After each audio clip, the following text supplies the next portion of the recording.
అందరికీ నమస్కారం. నేను మీ ఉష, రెసిపీ విత్ ఉష. ఈరోజైతే పిండిలేమి నానబెట్టుకోకుండా అప్పటికప్పుడు పునుగులు ఎలా వేసుకోవాలో చూపించబోతున్నానండి. అందుకు కావాల్సిన పదార్థాలు: కప్పు అయితే పొడి బియ్యం పిండి అండి, ఇది 1 కప్పు గోధుమ పిండి. గోధుమ పిండి ప్లేస్లో మీరు మైదా పిండి అయినా తీసుకోవచ్చు. నేను హెల్దీగా చేస్తున్నాను కాబట్టి గోధుమ పిండి అయితే తీసుకున్నాను. 1 కప్పు వరకు మజ్జిగ, పల్చని మజ్జిగ అండి ఇవి. మజ్జిగ ప్లేస్లో మీరు పుల్లటిది పెరుగైనా తీసుకోవచ్చు. 2 టేబుల్ స్పూన్ల వరకు ఉంటుంది నూనె, కరివేపాకు, జీలకర్ర, ఉప్పు, పచ్చిమిరపకాయలు, ఉల్లిపాయ. ఈ ఉల్లిపాయ పచ్చిమిరపకాయ తర్వాత అయితే కట్ చేసుకోవాలి. ఇప్పుడైతే ఈ మూడింటినైతే పిండిల్ని కలిపేసుకోవాలి. ముందుగా అయితే ఒక గిన్నె తీసుకొని బియ్యం పిండి వేసుకోవాలి. అలాగే గోధుమ పిండి,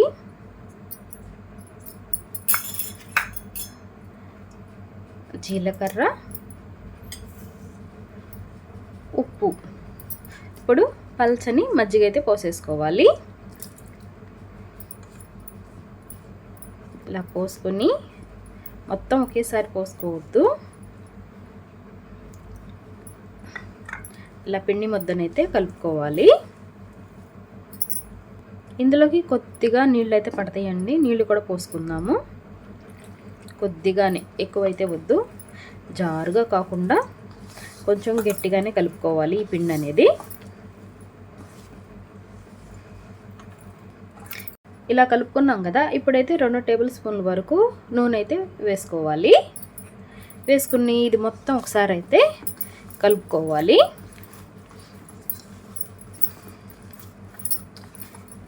ఇలా అయితే కలిపేసుకుని మూత అయితే పెట్టుకొని 10 నిమిషాల వరకు పెట్టేసుకోవాలి. ఈలో మనం పచ్చడి అయితే రెడీ చేసుకుందాము. ఇక్కడైతే చట్నీకి కావాల్సిన పదార్థాలు అయితే ఉన్నాయి. ఇవన్నీ మిక్సీ జార్లో వేసుకొని పచ్చడి అయితే పట్టేసుకుందాము.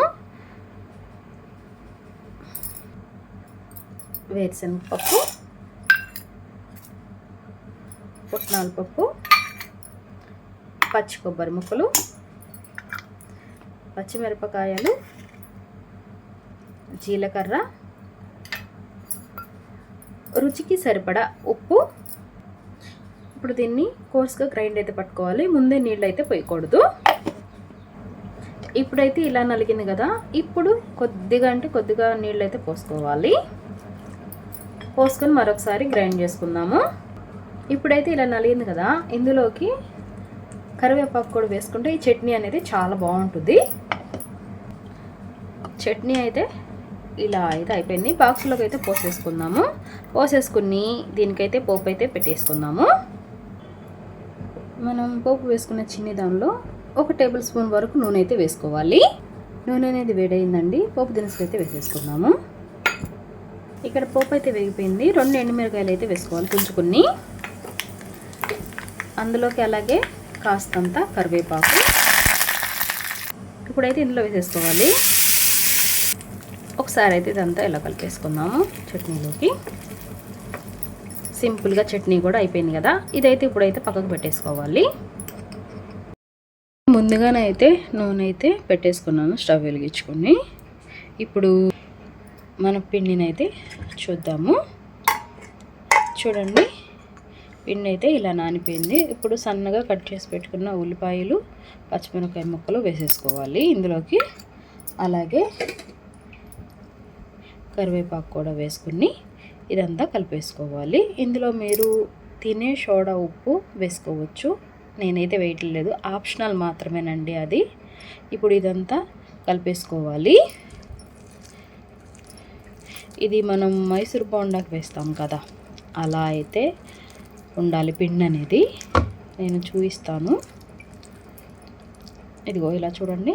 ఇలా తీసుకున్నప్పుడు ఇలా అయితే రావాలి పిండి.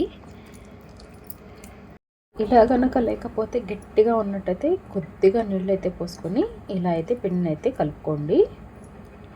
మరీ పలచగా కాదండి. ఇక్కడ నేను చూపిస్తున్నాను కదా, పునుగు ఇలా వేసుకునేలాగా అయితే వేడైపోయింది.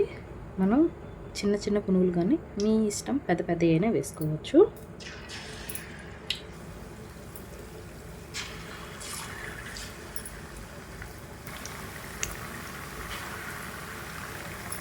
చూడండి, నూనెలో నుండి అవే తేలిపోయినాయి. ఇప్పుడైతే ఇలా ఒకసారి అయితే అనుకున్నాము.